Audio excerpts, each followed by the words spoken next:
आज की क्लास में कक्षा 10th का विज्ञान में आज बात करेंगे ओजोन परत का अवक्षय के बारे में। ठीक है, देखिए ओजोन परत का अवक्षय जो है आप पिछली कई क्लासों में इसके बारे में पढ़े होंगे। ठीक है, तो देखिए ओजोन परत का अवक्षय, इसका डिफिनीशन पहले देखिए। हमारे लिए ओजोन एक घातक विष है, लेकिन वायुमंडल के ऊपरी स्तर में यह सूर्य से आने वाले परावैंगनी विकिरण से पृथ्वी को सुरक्षा प्रदान करती है। क्या है डिफिनीशन? कि हमारे लिए ओजोन एक घातक विष है। ठीक है, ओजोन जो है एक घातक विष है, लेकिन वायुमंडल के ऊपरी स्तर में यह सूर्य से आने वाले परावैंगनी विकिरण से पृथ्वी को सुरक्षा प्रदान करती है। दूसरा पॉइंट है, यह परावैंगनी विकिरण जीवों के लिए अत्यंत हानिकारक है। यह परावैंगनी विकिरण है जो जीवों के लिए अत्यंत हानिकारक है। उदाहरण, यह गैस मानव में त्वचा कैंसर उत्पन्न करता है। मतलब ये परावैंगनी विकिरण जो है ये हानिकारक है मानव जीवन के लिए और जीव जंतु के लिए। ठीक है, क्यों? क्योंकि यह जो है यह गैस मानव में त्वचा कैंसर उत्पन्न करता है। ठीक है, तीसरा पॉइंट है, उच्च ऊर्जा वाले परावैंगनी विकिरण ऑक्सीजन अणुओं यानी O2 को विघटित कर स्वतंत्र ऑक्सीजन परमाणु बनाते हैं। ऑक्सीजन के ये स्वतंत्र परमाणु संयुक्त होकर ओजोन बनाते हैं, जैसे कि समीकरण में दर्शाया गया है। इसी बात को यहाँ पर समीकरण में दिया गया है। ठीक है, देखिए समझते हैं ओजोन परत का अवक्षय के अपने जैसे शब्दों में। देखिए वायुमंडल में जो है, ये मान लीजिए ये वायुमंडल में है, ये वायुमंडल है। वायुमंडल में जो है कितना परत होता है, यानी बोलिए ना कितना मंडल होता है। ये हो गया जैसे क्षोभ मंडल हो गया, समताप मंडल हो गया, उसके बाद आरो कई तरह, मतलब कितना बहुत सारा मंडल होता है। तो मान लीजिए कि यहाँ पर ये समताप मंडल है, समताप मंडल है, समताप मंडल। तो समताप मंडल में क्या है कि यहाँ पर बहुत सारे गैस का परत है, जो क्या है ओजोन गैस का परत है। ठीक है, तो ये ओजोन गैस का परत है, तो ये क्या करता है, सूर्य से आने वाली परावैंगनी विकिरण को जो है परावैंगनी विकिरण को रोकती है, और ये फिल्टर्ड करके ही सूर्य के प्रकाश को पृथ्वी पर आने देती है। मतलब जो है 9 के बराबर परावैंगनी किरण आता है पृथ्वी पर, ये इसको फिल्टर्ड कर लेती है। ठीक है, परावैंगनी किरण को जो है ओजोन परत वो फिल्टर्ड कर लेती है, तब सूर्य का प्रकाश जो है पृथ्वी पर आता है। अगर मान लीजिए ओजोन मंडल नहीं रहेगा तो सूर्य का प्रकाश सीधे पृथ्वी पर आएगा, तो जिस मनुष्य या जानवर को, जंतु को शरीर पर पड़ेगा, वहां पर त्वचा कैंसर हो जाएगा और क्या होगा, उसकी मृत्यु हो जाएगा। ठीक है, तो ये है आपका ओजोन परत का अवक्षय। तो ये रहा ओजोन परत का अवक्षय। ठीक है, अब देखिए, तो अब देखिए 1980 से वायुमंडल में ओजोन की मात्रा में तीव्रता से गिरावट आने लगी है। मतलब देखिए क्या कहा जा रहा है कि 1980 से वायुमंडल में ओजोन की तीव्रता में गिरावट आ रही है। ओजोन की तीव्रता में जो है गिरावट आ रहा है, कब से? 1980 से। ठीक है, क्लोरोफ्लोरोकार्बन जिसको बोलते हैं CFC, क्लोरोफ्लोरोकार्बन जैसे मानव संश्लेषित रसायन को इसका मुख्य कारण माना गया है। इसका उपयोग रेफ्रिजरेटर, शीतलन एवं अग्निशामक के लिए किया जाता है।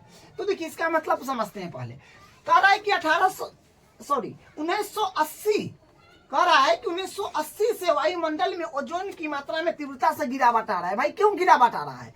गिरावट इसलिए आ रहा है कि जो मानव है, मनुष्य है, वो क्या कर रहा है, CFC मतलब क्लोरोफ्लोरोकार्बन का जो है संश्लेषित जो है रसायन का इसका मुख्य कारण बन गया है। इसका उपयोग कर रहा है CFC का।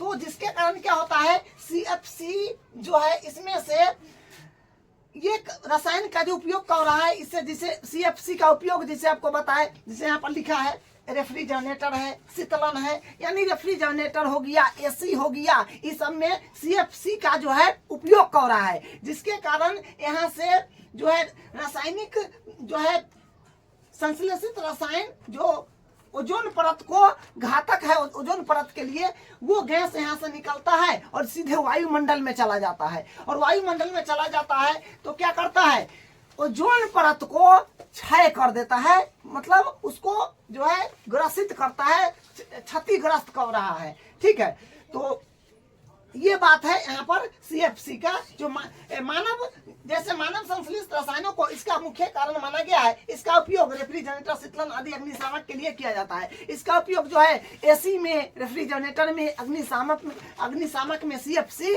का उपयोग कर रहा है। इसके कारण यहाँ से जो है संश्लिष्ट रसायन निकल रहा है जो ओजोन परत को अब क्षय कर रहा है, नष्ट करने पर लगा हुआ है। अब देखिए 1987 में संयुक्त राष्ट्र पर्यावरण कार्यक्रम यूएनईपी मतलब यूनिसेफ में सर्वानुमति बनी कि सीएफसी के उत्पादन को 1986 के स्तर पर ही सीमित रखा जाए तथा विश्व भर में सीएफसी को न उपयोग करने व ओजोन परत के अपघटन को कम करने के लिए नियम भी लगा दिए गए। देखिए यहाँ पर क्या कर रहा है कि 1987 में यूनिसेफ यानी संयुक्त राष्ट्र अमेरिका ने क्या किया कि विभिन्न देशों के साथ मिलकर सम्मेलन किया, बैठक किया कि जितना जो है हमारे देश में रेफ्रिजरेटर है, एसी है और ये क्या बोलते हैं अग्निशामक है, इससे सीएफसी जो है रसायन निकल रहा है जो क्या करता है ओजोन परत को क्षय कर रहा है। इसको मतलब इसको जो है कम कर दिया जाए या इसको बंद कर दिया जाए। ठीक है, ये बात यहाँ पर कहा गया है, जिससे क्या हो, जो ओजोन परत जो है अब क्षय नहीं हो। ठीक है, वही बात यहाँ पर है कि 1987 में संयुक्त राष्ट्र पर्यावरण कार्यक्रम यूनिसेफ में सर्वानुमति बनी सीएफसी के उत्पादन को, सीएफसी का उत्पादन का रोक लगाने के लिए। ठीक है, 1986 के स्तर पर ही सीमित रखा जाए तथा विश्व भर में सीएफसी को न उपयोग करने व ओजोन परत के अपघटन को कम करने के लिए नियम भी बनाए गए। देखिए जब एसी बना, जब रेफ्रिजरेटर बना, जब अग्निशामक बना, बहुत सारा ऐसा यंत्र है जिसमें सीएफसी जो है वहां से उत्सर्जित होता है।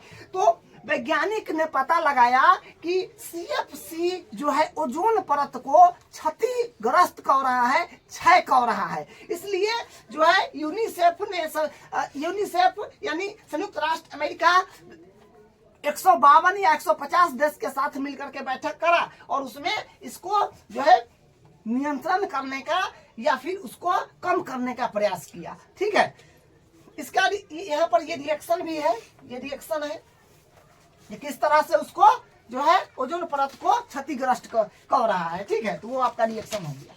अब देखिए अगला है मॉन्ट्रियल प्रोटोकॉल।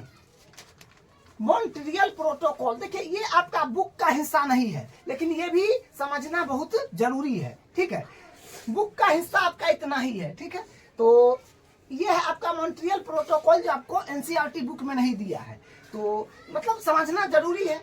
ठीक है, तो इसके बारे में भी हम लोग बात करेंगे। तो मॉन्ट्रियल प्रोटोकॉल देखिए ओजोन परत की छीन करने वाले पदार्थों के बारे में ओजोन परत के संरक्षण के लिए वियना सम्मेलन में पारित प्रोटोकॉल अंतर्राष्ट्रीय संधि है जो ओजोन परत को संरक्षित करने के लिए चरणबद्ध तरीके से उन पदार्थों व उत्सर्जन रोकने के लिए बनाई गई है। मतलब ये देखिए ओजोन परत को कैसे कैसे नुकसान हो रहा है, कहाँ से उसको जो है किस किस पदार्थ उसको नुकसान कर रहा है, वो चीज को जो है नियंत्रण करने के लिए ये वाला कार्यक्रम या ये चीज करा गया। ठीक है, पदार्थ का उत्सर्जन करने या रोकने के लिए बनाई गई। वही बात है जिन्हें ओजोन परत को छीन करने के लिए उत्तरदायी माना जाता है। इस संधि को हस्ताक्षर के लिए 16 दिसंबर 1987 को खोला गया था। ठीक है, इसमें सब्जेक्टिव भी आपका बन सकता है, इसको ध्यान रखेंगे। अब देखिए यहां से फिर ओजोन परत का क्षय पारी तंत्र को निम्न तरीकों पर प्रभावित करता है। क्या कह रहा है कि ओजोन परत का क्षय, ओजोन परत का जो क्षय है पारितंत्र को निम्न आधारों पर प्रभावित कर रहा है। जैसे पहला हो गया तापमान में परिवर्तन के कारण धरती पर वर्षा में कमी। देखिए पहला ये मुख्य कारण है, ये यहाँ पर जितना कारण लिखा हुआ है ये सब परफेक्ट है, मुख्य कारण है, ठीक है। तापमान में परिवर्तन के कारण धरती पर वर्षा में कमी हो रहा है। तापमान में परिवर्तन है अधिक, मतलब जो पृथ्वी का टेम्परेचर काफी अधिक हो गया है, ठीक है। मतलब इतना जो है मशीन वगैरह चलता है, फैक्ट्री वगैरह चलता है, जिसके कारण तापमान में परिवर्तन के कारण धरती पर वर्षा में कमी आ गई है। दूसरा है मानवों में त्वचा कैंसर में वृद्धि और शरीर की प्रतिरोधक क्षमता में कमी आना, ठीक है। तो ये भी दूसरा भी इंपॉर्टेंट है कि मानव में त्वचा कैंसर की वृद्धि और शरीर की प्रतिरोध क्षमता में कमी आना है। तीसरा है प्रकाश संश्लेषण की क्रिया मंद हो जाना। प्रकाश संश्लेषण की क्रिया पर भी ये प्रभाव पड़ता है, इसका क्रिया मंद हो जाना यानी स्लो हो जाना, धीमी हो जाना, धीरे धीरे हो जाना, ठीक है। प्रकाश संश्लेषण की क्रिया मंद हो जाना। चौथा है जलीय जीवों और पदार्थों पर प्रभाव। जो जलीय जीव है और जो पदार्थ है उस पर भी इसका प्रभाव पड़ रहा है, तो वही है जलीय जीव और पदार्थ पर प्रभाव। और इसका पांचवा है फसलों पर प्रभाव। फसल को ही ये क्षतिग्रस्त कर रहा है, ठीक है। तो वही है फसलों पर प्रभाव। तो आज हम लोग ओजोन परत का क्षय जान लिए, जो काफी इंपॉर्टेंट टॉपिक है ये अपने आप में। और उसके बाद मॉन्ट्रियल प्रोटोकॉल भी जान लिए कि ये किस तरह से इसको नियंत्रित करेगा। तो आज की क्लास में हम लोग यहाँ तक कवर किए हैं, और इसके लेकर के मतलब ये टॉपिक लेते हुए अपना जो है ये चैप्टर कंप्लीट हो गया है, ठीक है। अब इसका क्वेश्चन आंसर बचा है तो अगले क्लास में देखेंगे।